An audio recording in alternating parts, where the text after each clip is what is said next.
Good day folks, Easy Restorations. We are halfway through beginning to think about starting the Honda NH80. It's a little scoot, 80cc, it's 2-stroke, it's belt driven and it's a pain in the ass.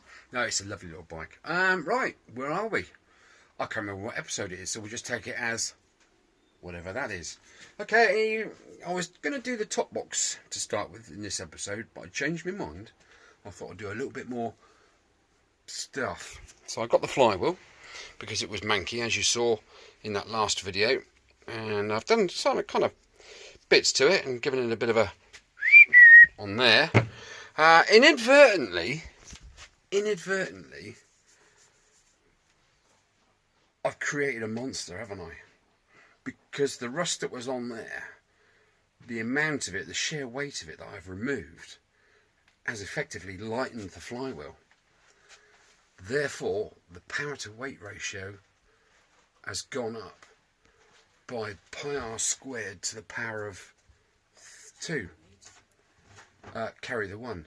So, it's a sleeper. I have created a Honda NH80 Vision Aero lead sleeper. Who knew? Who knew? It's all bollocks, actually. Don't worry about it. It's all bollocks. Right. Carrying on. I am going to bring the top box in a second after I've gone through this box of bits and pieces and given that the once over, the dry in the oil tub over there. And then sort that. And then paraffin outside in the tray. Brush. Clean. Get rid of mess. Gunk. And crack on with that. Excited for tomorrow. That is the day that the bore, hopefully, that the barrel will get redone, recut. So to get rid of those scratches, and I can hone it myself, unless my friend Costa wants to do the honing in situ. Fair enough. Anyway, like I say, welcome along to my channel. If you're new to my channel, please tick the like button and share the subscription to the nth dimension. Let's get this global. Let's get it out there. Man in shed makes mistakes, puts them right, gets the bikes back together, and they look all right. And they go sometimes. Let's do it. And hit the notification bell as well. I'm just kidding. Right, guys. Catch you in a bit. Right, just before I get stuck into the top box, these are the head bolts. Let's put some light on. They are, sorry, the bolts that hold on the cover onto the drive gear. Okay, I just want to freshen them up a little bit.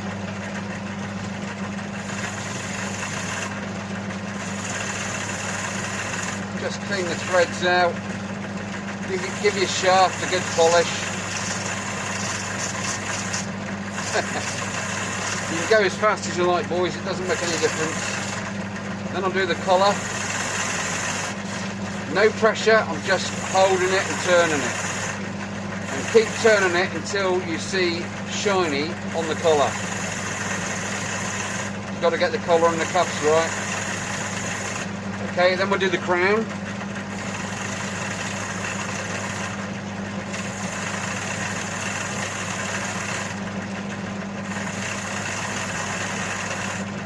No pressure, just keep it turning.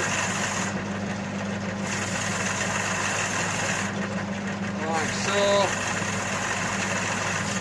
Then I like to do like a 20-degree angle on each of the 6 faces of the bolt face head. 1, 2, 3, 4, 5, 1, 2, 3, 4, 5, and so on. And then I go to the side. Go back over each face, 5 seconds or less. Have a look. That and go back in there a couple of times.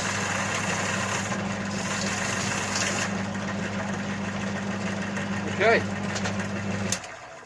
there we have that. Now the noise is gone. Where are you? That's all right, isn't it? It's a lot better than what it was. And that goes in up here.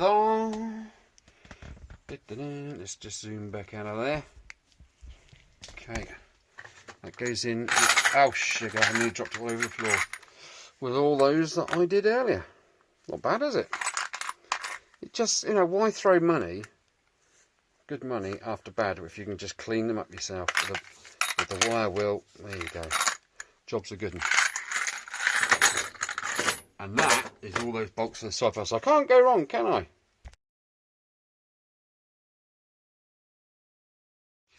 Hi, well, I've been on the phone to... fuck it.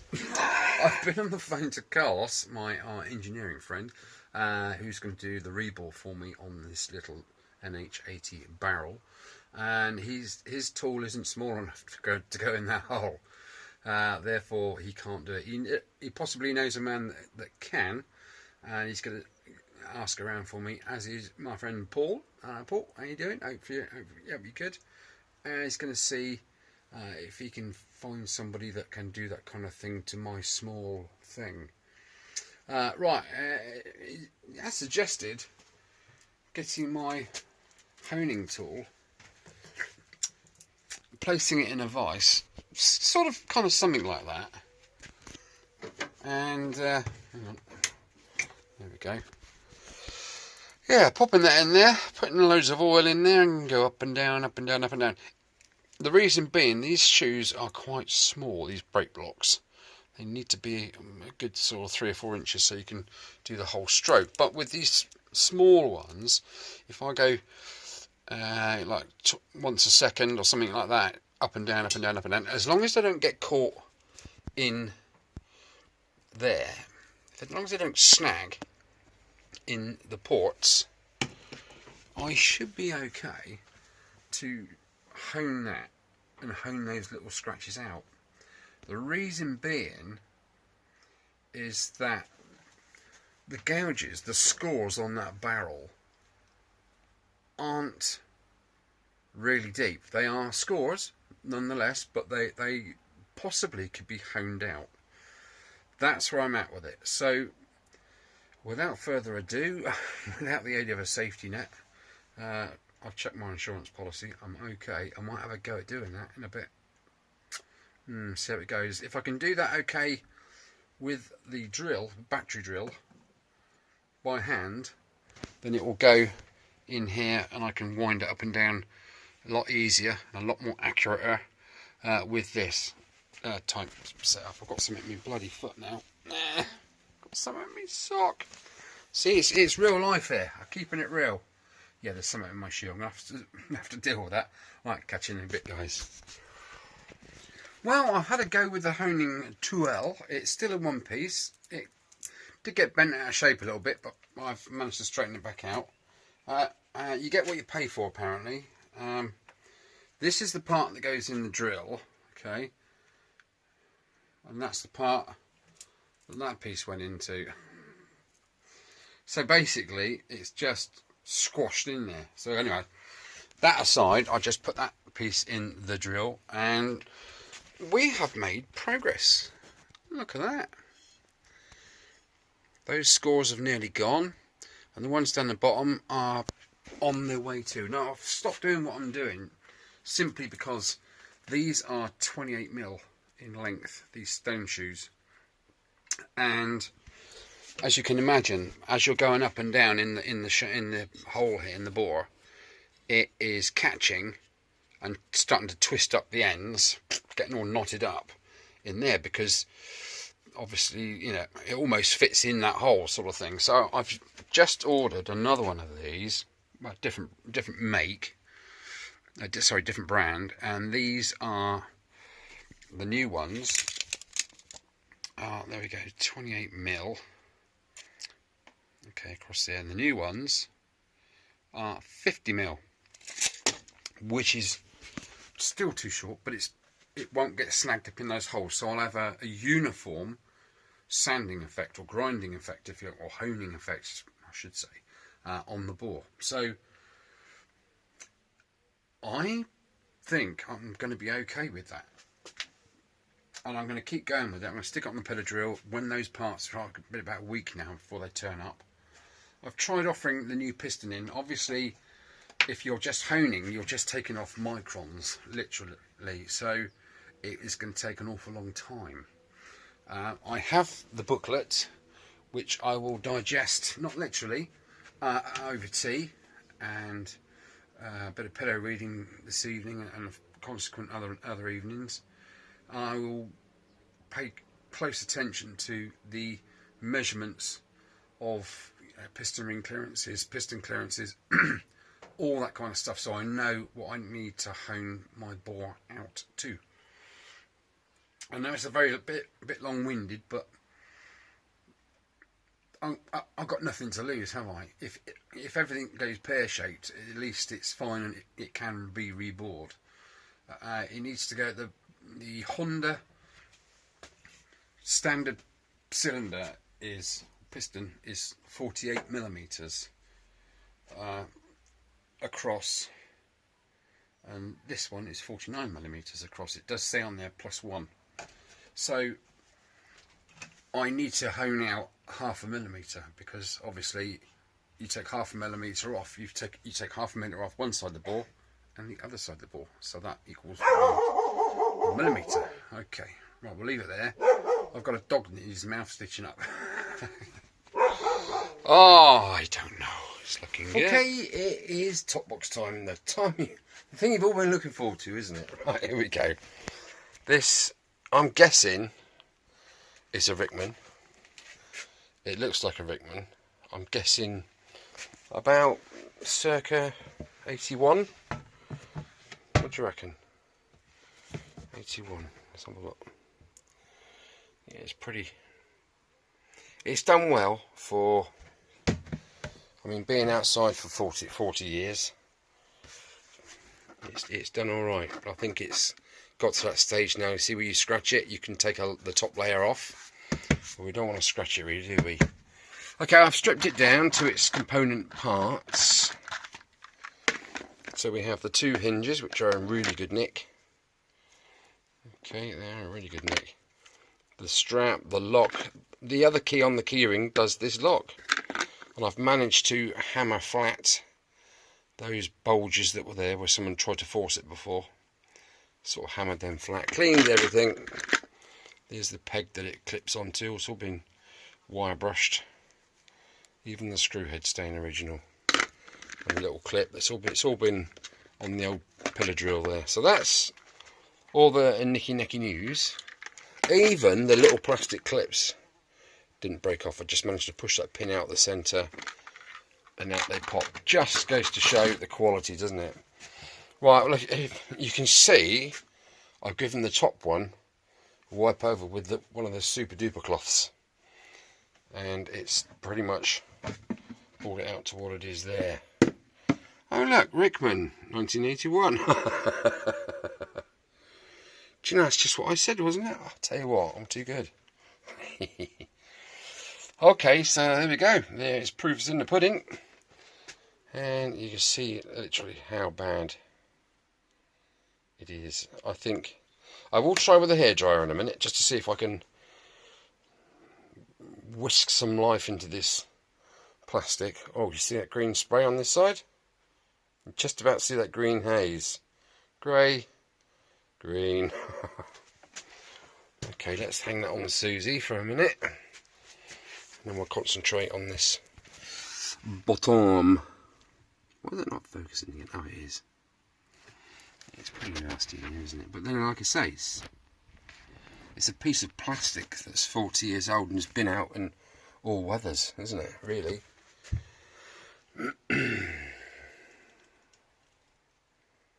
It's certainly had its fair share of dings. Let's put it that way. Right, well, I'm going to give this a once over with the super duper one. There's the one I used. Look at the gunk that come off of there compared to a dirty one. Oh my goodness, again we got that green hazy paint there, which I know these wipes take off, because you've seen that already, haven't you, before? There's a nice wear line there. History, isn't it? I call that. That's history. The pegs are okay, luckily. When I was taking them hinges off, I thought, do you know what? That's just going to be so flipping brittle. And just going to go bing, but they're lovely and supple. They just came out perfectly. Right, leave you to it. I'm going to crack on with this, and we'll see how it turns out. Groovy, baby. Right, I've saved you from the pain that was watching me clean this. It's come up alright, really, hasn't it? I think the camera's giving it a bit too much love. Actually, if we go round the box, you can see, sort of, yeah, it's not bad, is it? That's the colour it's supposed to be, isn't it? Black. Well, I've left this side on intentionally. Look, can you see green paint? No green paint. I mean, these wipes are brilliant. It just literally comes off. But it's not all happy towels and puppy dog.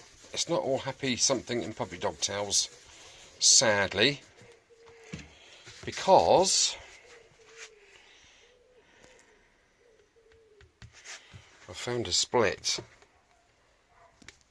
We have a split Houston, and it goes pretty much from there to there. Now, it's not a biggie, but that needs to be addressed, doesn't it? So I'm just wondering what to do with that, whether to run my hot iron down through there, creating a V on both sides, and then getting some ABS plastic in there. That's one solution. The other solution is to do the same thing and run Araldite inside and out. That's another sort of thing to do, isn't it? Possibly. There's the inside. Let me get the orientation right. There's the front. Yeah, and there's the hinged back part. I mean, it's done well for 41 years, doesn't it? The back top boxes used to be covered in sticky goo from old owl plates and things like that, but this is weathered quite well. So I'm quite happy with that. I just got to address that crack and get the rest of this green snot off of there. Right, that was exciting, wasn't it? Oh my goodness, I might have a glass of donkey piss later. Yeah, got a fresh bottle. Hope it's not warm. Might put it in the fridge and okay. Right, let me sort this out a bit more. Righty-ho, let's see how we get on with the heat gun. Now we've got two speeds. We've got fast, which is super hot, or slower, which is sort of a medium kind of heat. It's not really a good idea, is it, you plonker? Right, I've raised it up off the deck, so it's not going to burn the thing. Let's see how we get on, shall we?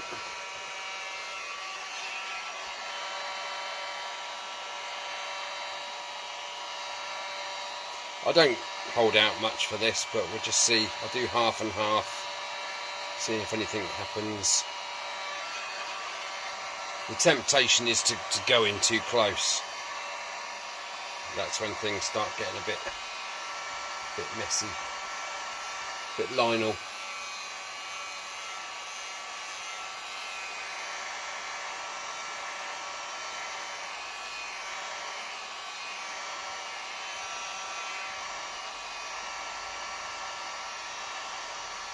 Takes time to chew 'em, baby. This is like watching paint dry, isn't it?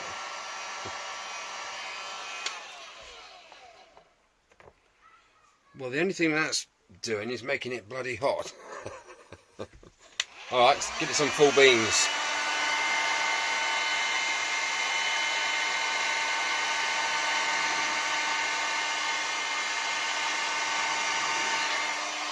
See that?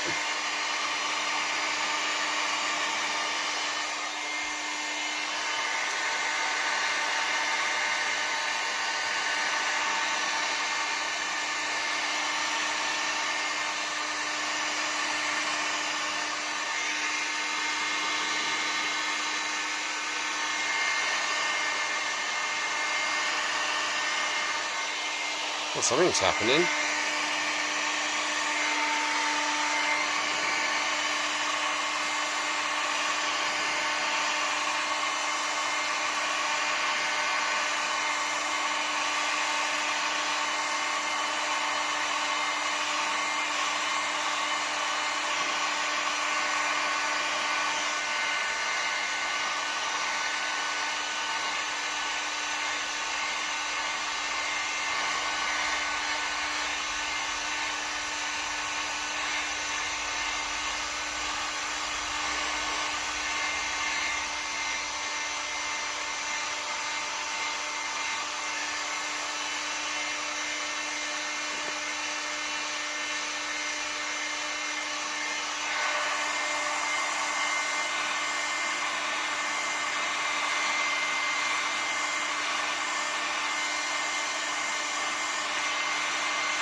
What do you reckon? It's doing something, isn't it?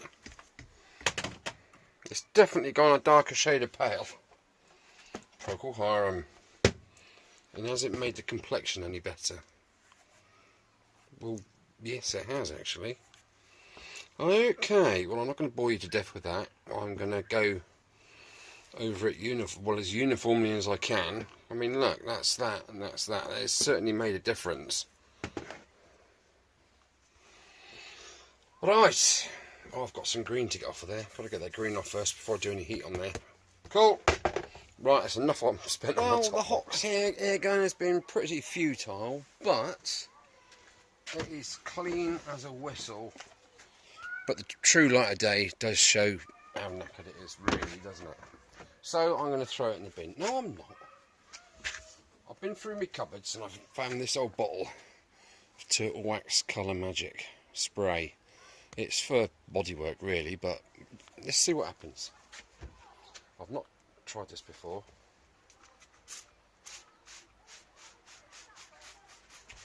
Give it a good soak. Oh dear, got some in the bin. I'm getting on there. Right, what we've got to do.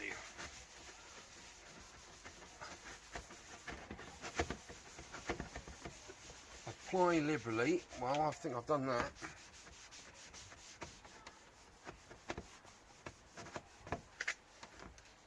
I thought it, but it never ends. Cold, cold heart done by you. Spray it on the cloth easy, you muppets. If all else fails, spray it with something. Yes, you could spray silicone on it and all that kind of stuff, but it lasts for about 3 days and then it's back to its scabby old self, isn't it?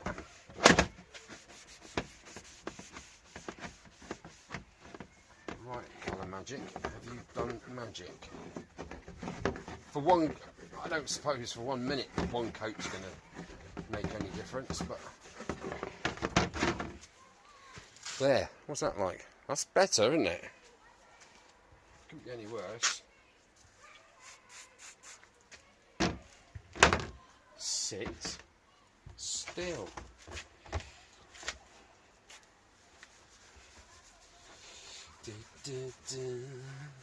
See, it's not all spanners and oil, is it?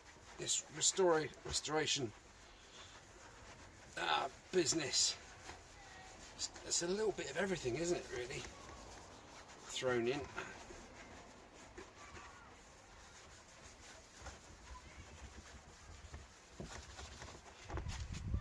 What's that look like on camera? That looks pretty good, doesn't it? Considering it was like that to start with.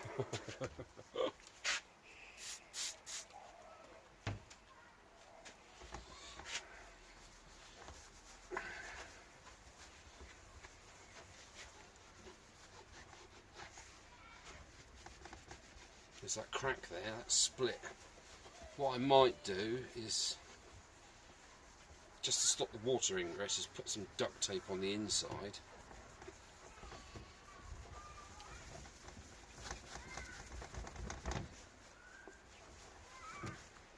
How's that looking?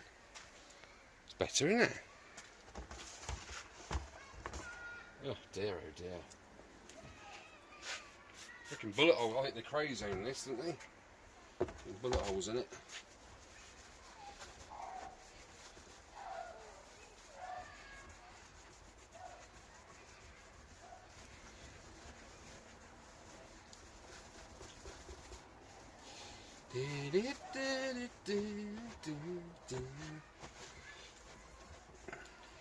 Oh, you can fast forward this bit if you like. It's a bit boring, isn't it? I might speed it up. It would look funny, speeded it up, wouldn't it? What's that look like? Man, not bad. Let's do that. Let's do the last piece, last side.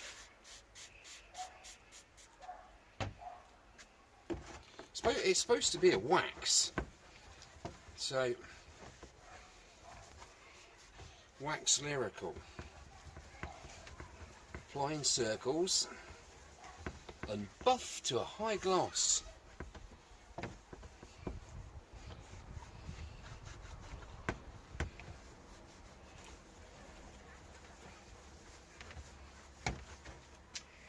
Right, let's get buffing.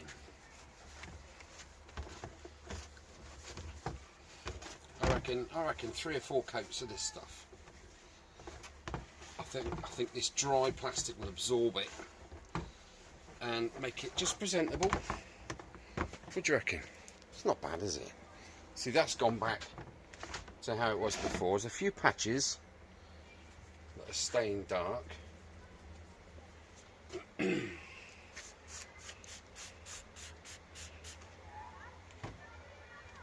Plenty in the tank, sir.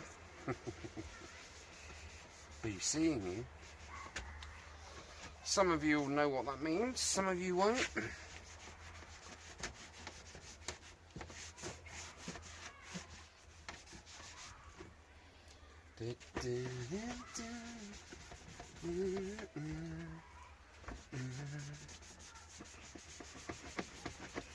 I think eventually, if I do this literally once a flipping day, I think after, you know, about 3 years, it should look sort of better.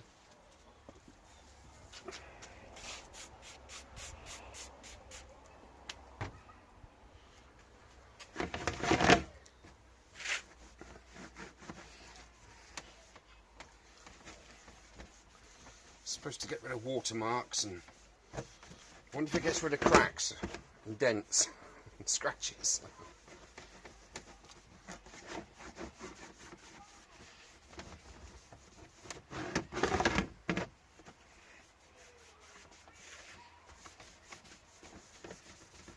I think what we'll do, we'll leave that in a minute and then come back to it tomorrow and see if anything. What I should have done was took a blooming before photo, shouldn't I? Just to see if there's any difference. Oh, and I think it's dark. I genuinely think it's dark already. So something's happening.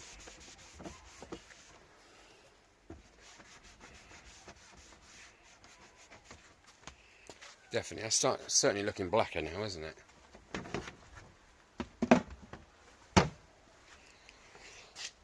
Yeah, okay. Right, we'll leave it there, I think, and look at it another day. Right, carburetor is all nice and clean. Let's get some light on the subject. It's all lovely and clean. It's all been jetted through, so yeah, everything's good there. But I do know why this was removed from the bike. Probably why the bike stopped working. Okay, I'll reveal all right now. One float with a hole in it, a big hole in it.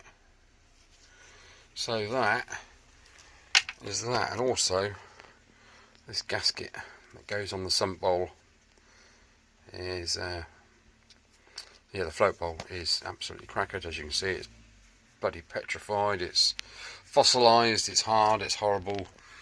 There we go. So that answers that little question, doesn't it? What else have I been up to? I've cleaned everything that was in the paraffin cleaner, and they are now in the oil drum there, in the oil container, all soaking away nicely. Top box. It's come out alright, isn't it? Alright. No, I did cheat a little bit actually. I did use a spray. I did use a spray can, but it was the it was that lacquer stuff, wherever it is. Where is it? I don't know.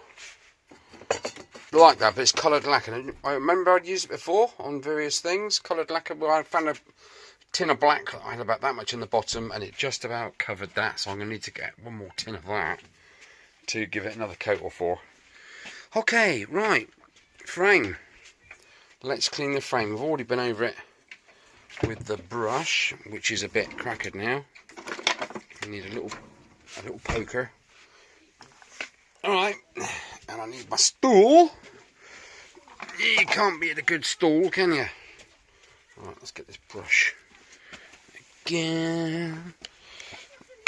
sit down here, and if you can see what I mean, that it's a heap of junk apparently. How can they tell? Right, I think they're a domestic next door, but there we are. It's one of them. Get some light in there. Yeah, it looks like it's been through a farmyard at some point. There was sort of like, well, this whole base was basically caked in all that stuff under there. It's sort of like farmyardy cow shit type stuff, for want of a better word. So I'm just in the process now of loosening up the stuff. As you can see, there is lots of it, lots, and literally boulders of the stuff in there. So I've got to get that out. I was going to get the airline going just now and just blow it out, but I wanted to be able to see tomorrow, so yeah. Oh, a bit more here.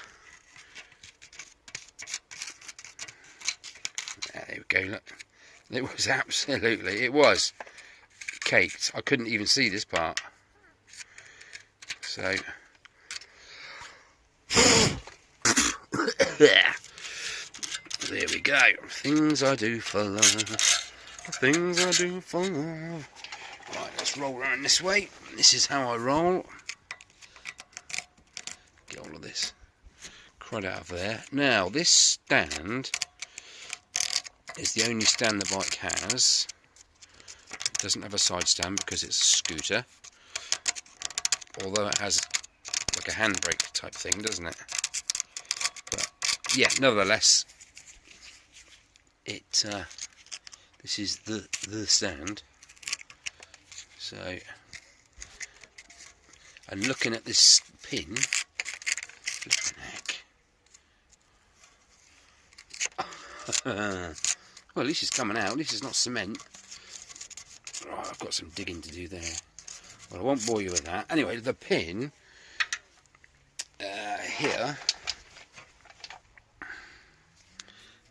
is pretty well stuck, I reckon. Yeah, it moves. See, it moves with the stand. It should be free moving, but I reckon that's seized in there. What I'm going to do is I'm going to douse this there and in there and try and get some sort of penetration into the shaft with the lube, and see if I can then heat it up and give it a good twatting with the Timmy mallet to try and free that. Otherwise, I mean, there's nothing really wrong with it staying there. I could just sort of whack a bit of paint on it and that's that really. But you know me, I like to, the devil's in the detail. I'd like to get right in there. I want to get that off in there. I want to wire brush it all off completely and future proof the thing by rust proofing it. That's basically simply what I do. So there we go. That's that. Right, I'm going to carry on doing this for another half an hour or so, and then I might get the old brush out with the paraffin and swab it down, because literally, I mean, it's only surfacey stuff that will come off. Look, I reckon that's going to brighten up quite well, actually, to be fair. We go in here. See what I mean about farmyard? It is that kind of material. I grew up on a farm, you know. Yeah, Mortis font. Google it. Arr. Okay, I mean, the rest of it is pretty new. That front end is properly new. And it's not too bad under here for, you know, a 30-year-old bike. A 31-year-old bike. It's not bad at all, to be honest. I do have a new spring to go on there. What's this like? I've not really found any rust that's flaking off. It's a Honda, isn't it? It's what it is. Okay, well, I'm going to crack on with that. And I might stop for some tea, I think, because I'm getting a lot. You can see my ribs now. I'm losing weight rapidly. Okay, right. I'll catch you in a bit. What should we do next? As we're waiting for basically engine parts to turn up, and a new honer, bigger one, so I can hone that bore. I thought I'd turn my attention to bodywork. We started with the top box yesterday. I know some of you must have been so ecstatic about that, but there we are. Okay, so yeah, I started having a bit of a pimp my ride play with the old wiring bazoomer yesterday. There's a few bits of tape I've got to replace, but pretty much generally, apart from this just needs a bucket of hot soapy water outside and going like that with the old bristly brush. That'll get rid of all that crap. Make sure it's all retaped to where it needs retaping, so it's kind of watertight kind of thing. Right, I need to turn my attention to bodywork because I've had a delivery from Posty, and it's a very special delivery as well. Paint nuts.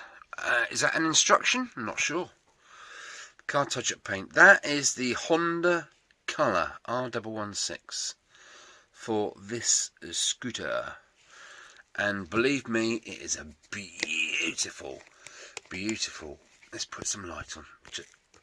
This colour red is just fan-bloody-tastic. Look at that. It's absolutely gorgeous. And I've used a bit already. Yes, I have. Pretty much all the panelling is scratched. Where the bike's been over on the right-hand side, front mud guard, the leg shields, I've taken the decal off the side of the leg shields because we have new ones to go up or on. So I've got a super duper cloth wipe all the old gluey gungy stuff off of there. That's scratched. The rear fenders or rear wings, they are upstairs in the loft. They're polished, but they are scratched. I know I was going to keep it oily rag basic, but when it's a bright red bike and you've got lots of like yellow stroke cream gouges out of it, it'd be just nice to go along with me eyeliner and just, I'll show you what I mean. Here's front mud guard. Okay, that was horribly scratched on the right hand side, absolutely all around the nose here, really. Now if you look closely, you see I've gone over it with the old tickling stick, and from there you just don't notice it. So that's kind of where I'm going with it. And I've done this side too. This part of the paint is all original, obviously, and it's out of the sunlight, so it's got its luster. It's still beautiful, as is the top there, absolutely beautiful. But as you come over to where sunshine is, it's flat. So I thought I'd do that with the paint, touch up. Then I'm going to get the old pillar drill with the old buffer pad on it. I'm just going to run up and down like that and just buffer the thing off, and like that. So I need to get in the loft, get other panels down, the red ones that are scraped and scratched and all the rest of it. Let's just sit down a minute in my chair. Like I say, there's the decals that have been removed. You see what I mean? There. That part's not so bad because it's covered up, so that's fine. There's a little tiny bit there, just there. Couple of tiny little blemishes. You got that scratch there. This is the left side, don't forget. This is the good side. So we turn it over, and then things start getting proper flipping gory. So I mean, just nip up there with that red touch-up stick, and you're not going to know any difference there. Oh, you see? I'm going to sand that flat or flattish, and then again go over it with the touch-up stick, and there we have a nice presentable panel once it's been polished up on the pillar drill. Cool. So I've got many parts of fairing. I'm just going to do this whilst I'm waiting for them bits to turn up. Otherwise I'm going to be tinkering around, getting my knickers in a twist. This part is all prepped ready for acrylic satin black, of which I have run out, so I do need to go and get a tin of that. The RS is up for sale, the Himi's up for sale, lots of interest in the Himalayan. I've only just put the RS up, so I haven't looked at my phone yet, to be honest, but I need to move things along now because the Bergman 650 Executive is inbound, literally. It's 2010 model, it's done 28,000 miles, I think. It's been looked after, but it's been left outside. So it's right up my alley. I've done a bit of homework on the Bergman 650 in that you have to keep all the fluids tip-top and changed at regular interval. The drive belt apparently is lifetime of the bike. I can't see that, but it's got a cooling system, because obviously it's a 650 powering an elastic band. An elastic band needs looking after, and this system is an airflow cooling system. Okay, and it basically acts like this two-stroke cowl, wherever it is there, blown up. The faster the engine revs, the more air gets sucked in and blown into the belt area to keep the belt cool. Now, the intake has a filter on it. It's like a piece of sponge, like a circle, and that gets clogged. Now, I don't think that's been done, but until the bike's here, I ain't going to know. I need to go over the bike completely with my fine-tooth comb, as it's going to be my daily and my keep bike forever type stuff. So it will probably go through the same stuff that these bikes that come through here go through.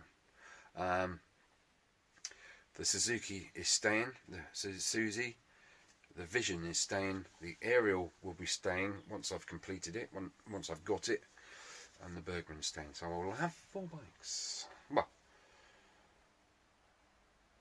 scooters, kind of. You know what I'm saying. So there we are. That's it. So the Hemi's going, the RS250's going. Sadly, I've not even had a ride on that, to be fair. Only up down the road. There we are. That's what it is, isn't it? Health dictates otherwise. You know, I need easy now. No, not gearage and all that crap. I need, yeah, simple. Simple getting a Bergman. Are you mad? Probably. Okay, right, I'm going to stop babbling and get on with these panels, because work is piling up and time is running out. I don't know. Right, I've got the panels out of the loft. There's an awful lot of red there, isn't there? To give it a paint me nuts on. Now, I don't know if you remember from the start, there was an early video I did, and I was repairing this panel, because this took the brunt of the damage when it went over. Where are we? There we go, look. Nasty in it, but it was cracked really badly, and save throwing it away, I thought I'll give it a bit of stitch soldering iron welding and sort of try and glue it back together. Bit of araldite on there. Bit of araldite on there. It is a bit of a mess, isn't it? But what I want to do is just basically get some paint on there, get some paint on that crack line, just a very thin line, and there, that crack, yeah, it's all stitch welded up, so that's good. And then give them a polish. This is the panel that I did polish up, wasn't it? That's come out really well. But when I used the cutting compound, it took a bit too much off. So I need to just daub these tiny little pieces, and then that can go back up in the loft, ready for reassembly, which is a bit further away than what I thought it would be naturally. That can be done. That all needs touching in, and scuffs and that. Little scuff there. Every panel has got quite a bit on, really. Let's have a look. This is the right hand panel. So you've got bits to do there, bit to do there, bit to do there, because that's chipped off completely. I'll touch these pieces up. I mean, it's a 31-year-old panel, isn't it? Just run along this bottom lip, I think, just to tidy that up. This one's had more aggro. It doesn't seem to fit though with the because it fell over on its right hand side, but this is the left hand side panel. And as you can see, there's lots that need doing in, going over, lots of little chips and nibbles and all the rest of it. Now, one thing I have noticed on these panels is this top section. Okay, this castellated bit, there used to be pieces of plastic along there and so on and so forth to hook into the black panel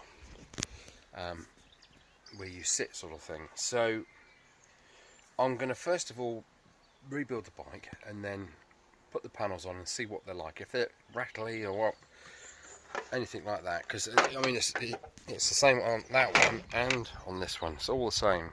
They're all broken off completely, missing. So I have some carbon rod from my remote control plane days. It's just literally like a 2mm carbon rod, so I can cut that into pieces and I could Dremel out, you know, a groove in the top of there, or in the, depending on how thick it is. That's probably better. Dremel out a little groove there and a groove there, and then sink in the carbon tubes in there and araldite them in, and then paint them. It's one of them, isn't it? So anyway, I'm going to spend half an hour in a minute just touching all these pieces in. But first of all, I was watching a video last night. It was a very intelligent chappy, and he put a video out of how you can tell what your bike has suffered. Now, all of my diagnosis from the oil pump shaft, which is all black and brown and horrible, I said the engine had overheated, and I am correct apparently. So this is the inlet side. There are 2 marks there, but you can't feel them. I have no idea what that is, whether it's been run without an air cleaner and bits of debris have gone in there or what, I don't know. But I do have a theory. This is the exhaust side. This is the one that's really nasty. Okay, there's nothing I can do about that. This is a paperweight now, but that is scores on the exhaust port side, and nothing but 2 marks. His piston actually had the same 2 marks. Is overheating, and why that scores like that, I will now enlighten everybody, because what happens is it's basically overheated, not through lack of oil going through the system, but on cold starting. It's been started up, and instead of let to warm up evenly, so the whole piston gets evenly heated, and the barrel, etc., it's been pegged right from the off. Started, pegged. So what happens is the exhaust side heats up an awful lot, whereas the intake side of the piston and bore doesn't. So effectively, what happens is this circle turns into an oval. Very obviously not you know, you can't see it with the naked eye, but it ovalates this piston. Hence all the scratching, because that is being forced against the side of the barrel. Okay, so that's that was this piston and barrel's demise. It's been overheated. Basically, it's been ragged, hasn't it? Let's be honest. Let's be cards on the table. It's been ragged quite a bit, and that's the consequence of ragging a cold engine, a 2-stroke engine. So yeah, I learnt an awful lot from that video last night. I'll look back in my YouTube history, and I will see if I can put a link up for that, because it is he had 6 different pistons in front of him, all with different damage, and he went through each one saying what it is.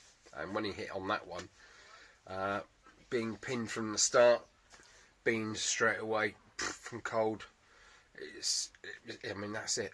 That's exactly it. So whether it was stolen and recovered, looking at the state of the panels and all the bits that have been scuffed and broken, sort of type thing, and the state of the piston, yeah, I reckon it was stolen and recovered. Well, there we are. It's not a biggie, is it? Oh, postie spin. First of all, a gasket set. So I have all the gaskets there. I have the big one, which goes obviously along there, and then we have the gearbox. No, we don't. Yes, we do. No, we don't.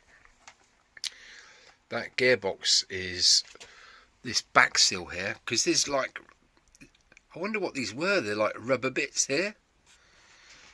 So this section is separate from this housing. Okay, so that bit comes off, so that's a lid to the gearbox. And that is this gasket here. If you can see, it's got like a rubberized seam.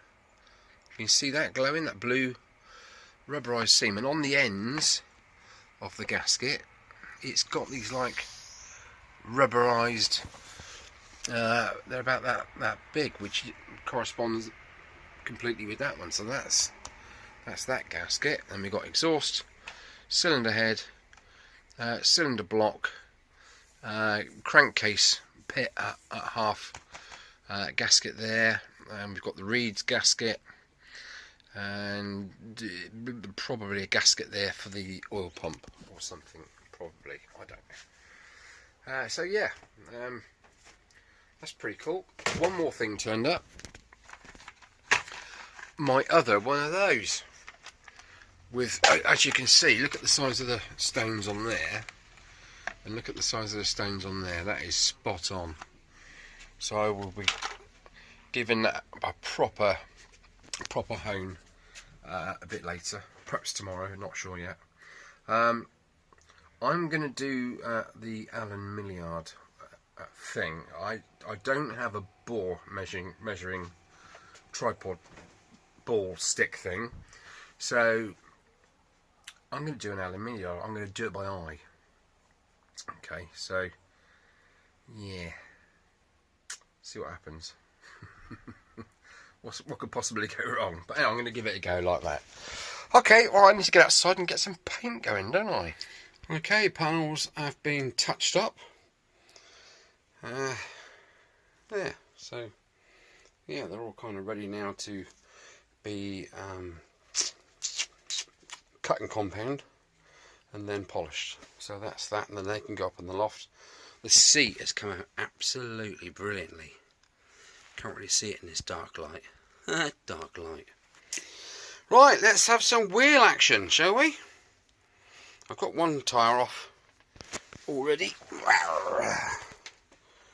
And there it is. I was thinking of going tubeless, to be honest, but yeah, don't know. I suppose I can, can't I? I'm tired. Right, should we attack the second one? Let's sit you up here. Do, do, do, do, do. Right, you can see me sweat my tits off now. One thing I did notice about the inner tubes, which are absolutely fine, is they've got the angled bit there, so you don't have to fanny around trying to get the airline on. So that's really good. What's that doing down there? I've removed the valves, and oh dear, that tube's a bit knackered. Yeah, that tube's dead. What you've got to do basically, first of all, is break the bead, which basically involves kneeling on the tyre and working your way around so you snap the bead out of that rim there. Thank you, madam. Thank you. Latte. Suits you, madam. So you break the bead, you see, like so, and that means that you can then get that bead to sit down into this gap here, so it makes it bigger on this side. So then you can get your tyre levers in there and give them a good jousting. I just need to break the bead on this side.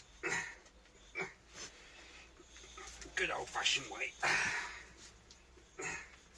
It's not easy, but it's kind of a knack. Once you get, there you go.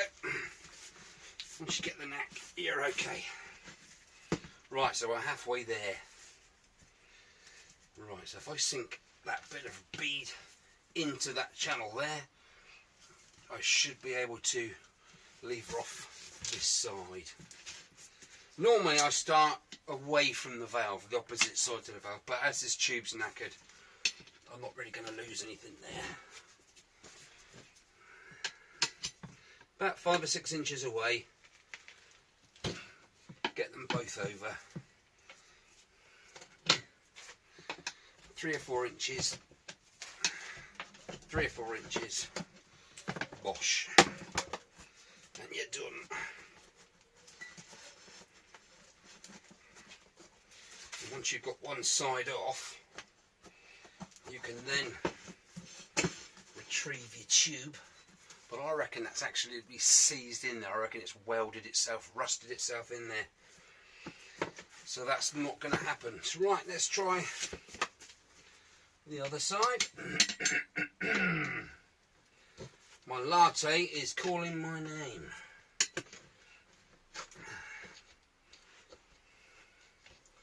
Come on. Like I say, you've got to make sure that's in that channel, then it frees up this end.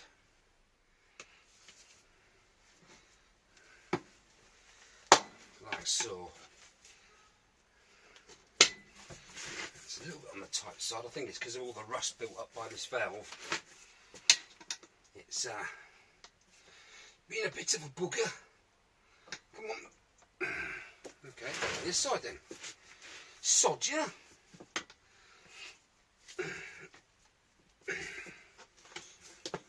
I see why. There we go. One from now on. Yeah, that looks absolutely knackered. That tube. Okay, so we've got the tyre almost completely off.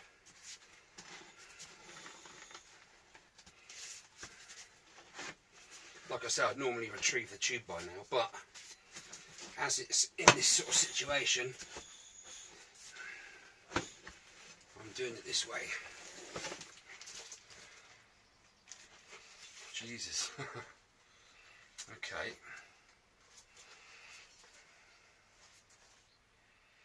I can't actually see anything wrong with that tube apart from that rusty area. Dunlop no less. So I need, let's have a look up here. Look at that.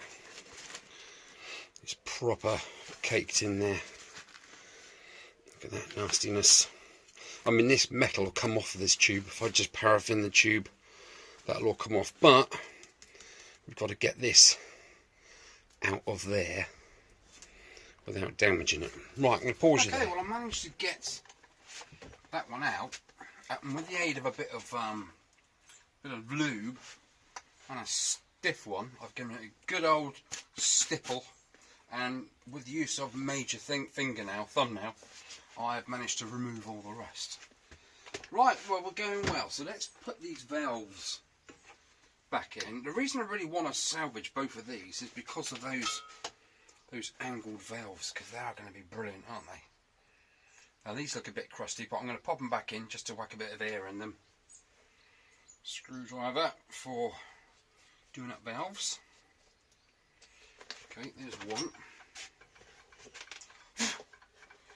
Don't want any debris on there when you're trying to put that back in.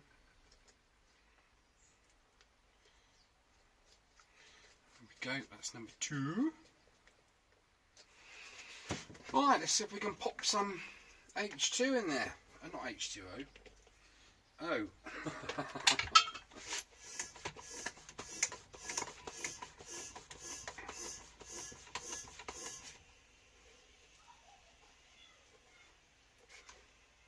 Well, I can hear air escaping, but I think it's just the valve area. Ah, that stopped it. I reckon we're in there. I reckon that's a win. I'm just going to leave it with that air in it overnight and see what we're like tomorrow. But, yeah, well saved, I reckon. Let's have a go with the other one. Just let me adore you.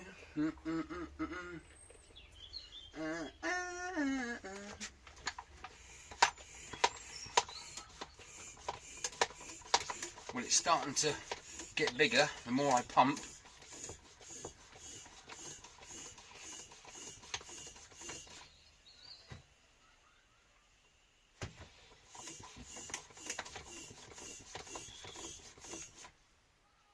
It leaks when there's only a little bit in there, but when you've got a lot of pressure in there, that pressure pushes against that valve and stops the air leaking.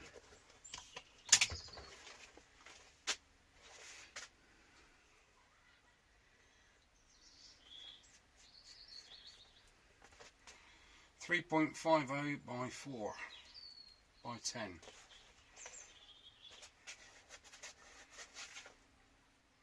Dunlop, made in Japan. NGR. I don't know what that means. Okay, so we know that one's a Dunlop. What's this one? No, this is different. It just feels different.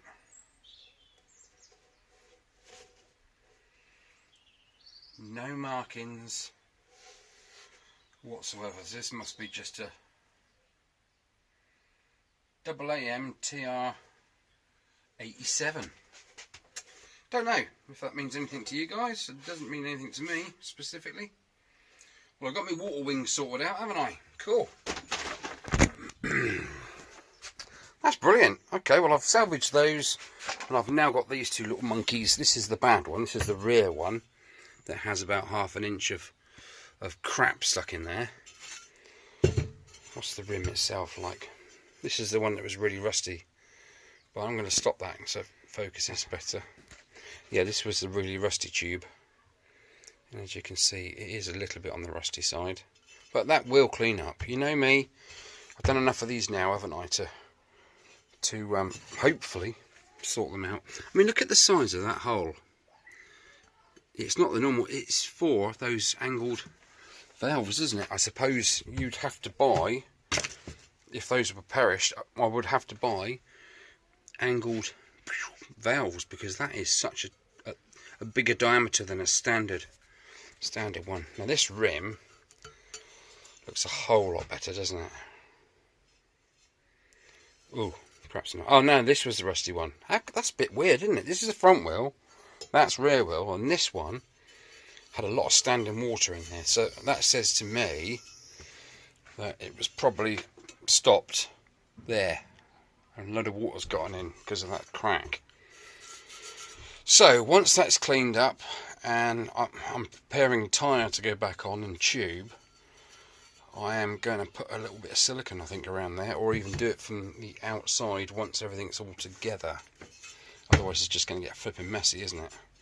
But yeah, that's pretty good. I don't think that's going to take much to clean that up. I've got fingers like flipping chisels now. I don't know.